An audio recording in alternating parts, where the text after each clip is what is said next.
నమస్తే అందరికి. ఈరోజైతే మనం శ్రీశైలంకి వెళ్ళిన వ్లాగ్ ఇది. 2018 తర్వాత మళ్ళీ శ్రీశైలం ట్రిప్‌కి ఈ రోజే వెళ్ళడం సడన్‌గా ప్లాన్ అయింది. చాలా ఇయర్స్ తర్వాత శ్రీశైలం వెళ్ళడానికి అవకాశం దొరికింది నాకు. అది కూడా మండే. ఇంకా సేమ్ డే మా డ్యాడీ బర్త్‌డే కూడా. అన్నీ కలిసి రావడంతో ఇమ్మీడియేట్‌గా ఫిక్స్ అయిపోయి ఎర్లీ మార్నింగ్ 2 ఏఎంకే అల్మాస్గూడ నుంచి 5 మెంబర్స్ స్టార్ట్ అయ్యాం ఫ్రెండ్ కార్‌లో. మధ్యలో ఒక టీ బ్రేక్ అయితే తీసుకున్నాం అండ్ ఎర్లీ మార్నింగ్ 6 వరకు చెక్ పోస్ట్ దగ్గరికి రీచ్ అయిపోయాం. అక్కడ cool weather, forest vibes enjoy చేస్తుంటేనే ఇక అందరూ వెహికల్స్ మూవ్ స్టార్ట్ అయినాయి. ఇంకా మెల్లగా ఘాట్ రోడ్లకి ఎంటర్ అయ్యాక ఇక్కడ పులులు ఉంటాయంట అనగానే ఎక్సైట్మెంట్ నెక్స్ట్ లెవెల్కి వెళ్ళిపోయింది. కొంచెం సేపు ఆ నేచర్ని ఫుల్గా ఆస్వాదించి డైరెక్ట్గా పాతాళగంగకి వెళ్ళిపోయాం. ఆ వాటర్లో మునిగి ఫ్రెష్ అయ్యాక బట్టలు మార్చుకొని దర్శనం కోసం స్టార్ట్ అయ్యాం. ఈ ఎండలకి కాళ్ళు మాత్రం వేరే లెవెల్లో కాలుతున్నాయి. ఇప్పుడే మేమైతే పాతాళగంగ నుంచి మన శ్రీశైలం దర్శనానికి వెళ్తున్నాం.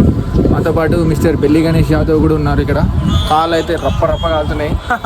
ఏం చేయాలో అర్థమవుతలేదు. ముందర అశగాడు అండ్ ధరణ్ బ్రో, ప్రవీణ్ కూడా వెళ్తున్నారు. Summer holidays, Monday, long weekend అన్నీ కలిసి వచ్చేసరికి ఫుల్ రష్ ఉన్నారు. ఫైనల్లీ 300 టికెట్ తీసుకొని ఆల్మోస్ట్ 3 అవర్స్ లైన్లో వెయిట్ చేసినాం. కానీ స్వామివారి ముందు ఆ 10 సెకండ్ దర్శనం, ఆ ఫీలింగ్ మాత్రం లైఫ్ టైం వర్త్ భయ్యా.